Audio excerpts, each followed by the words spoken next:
बुध ग्रह को नवग्रहों में बुद्धि, विवेक, वाणी, व्यापार और तार्किक शक्ति का प्रतीक माना जाता है।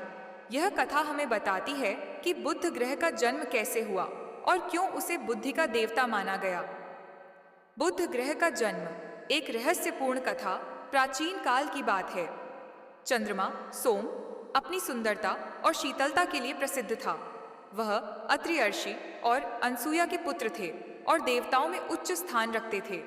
चंद्रमा का विवाह दक्ष प्रजापति की 27 कन्याओं से हुआ था, जो बाद में नक्षत्रों के रूप में जानी गईं। परंतु चंद्रमा को केवल एक पत्नी रोहिणी से ही अत्यधिक प्रेम था, बाकी पत्नियों की उपेक्षा होती थी। यह बात उनके पिता दक्ष को अत्यंत खलने लगी। दक्ष ने चंद्रमा को समझाया, पर चंद्रमा नहीं बदले। अंत में क्रोधित होकर दक्ष ने चंद्रमा को शाप दे दिया, तू दिन प्रतिदिन क्षीण होता जाएगा। शाप के प्रभाव से चंद्रमा का तेज लुप्त होने लगा। देवताओं ने हस्तक्षेप किया और तब यह तय हुआ कि चंद्रमा हर महीने 15 दिन क्षीण होगा, कृष्ण पक्ष, और 15 दिन बढ़ेगा, शुक्ल पक्ष। इसी कारण आज चंद्रमा की कलाएं घटती बढ़ती हैं। बुध का जन्म, चंद्र और तारा की कथा। एक बार चंद्रमा ने देवगुरु बृहस्पति जुपिटर की पत्नी तारा को मोहवश अपने साथ ले लिया। तारा अत्यंत बुद्धिमती और सुंदर थीं।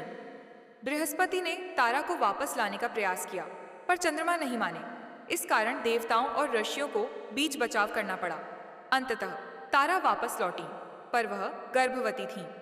जब पुत्र का जन्म हुआ तो यह विवाद हुआ कि यह पुत्र चंद्रमा का है या बृहस्पति का। पुत्र इतना तेजस्वी और मेधावी था कि सभी चकित हो गए। तब तारा ने स्वीकार किया, यह पुत्र चंद्रमा का है। इस बालक का नाम रखा गया बुध। बुद्ध का तप और वरदान बुद्ध अपने बचपन से ही अत्यंत बुद्धिमान, तार्किक और न्यायप्रिय था, परंतु वह अपने जन्म को लेकर अक्सर मन में द्वंद्व रखता था।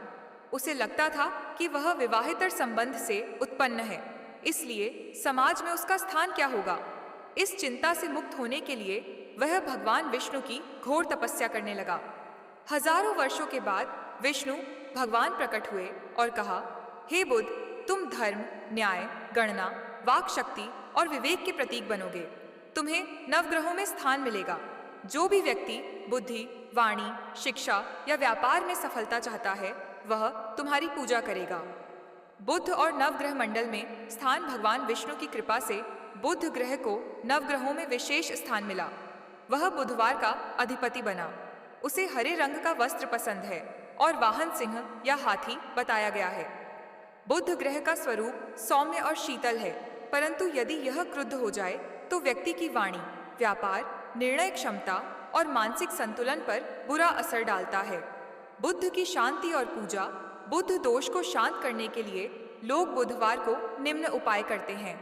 हरे मूंग का दान, गणेश जी की पूजा, क्योंकि बुद्ध भी वाणी और बुद्धि के कारक हैं। AUM राम ब्रीम रोम स बुद्धाय नमः का जाप। पन्ना, एमरल्ड, रत्न धारण करना ज्योतिष सलाह अनुसार। कथा की सीख, मोराल, जन्म से ज्यादा कर्म महत्वपूर्ण होता है। विवेक और बुद्धि से कोई भी कठिन परिस्थिति सुलझाई जा सकती है। किसी भी दोष या कमी से बचने के लिए आत्मचिंतन और तप आवश्यक है। बुध ग्रह हमें यह सिखाता है कि ज्ञान, वाणी और संतुलन के बिना जीवन अधूरा है।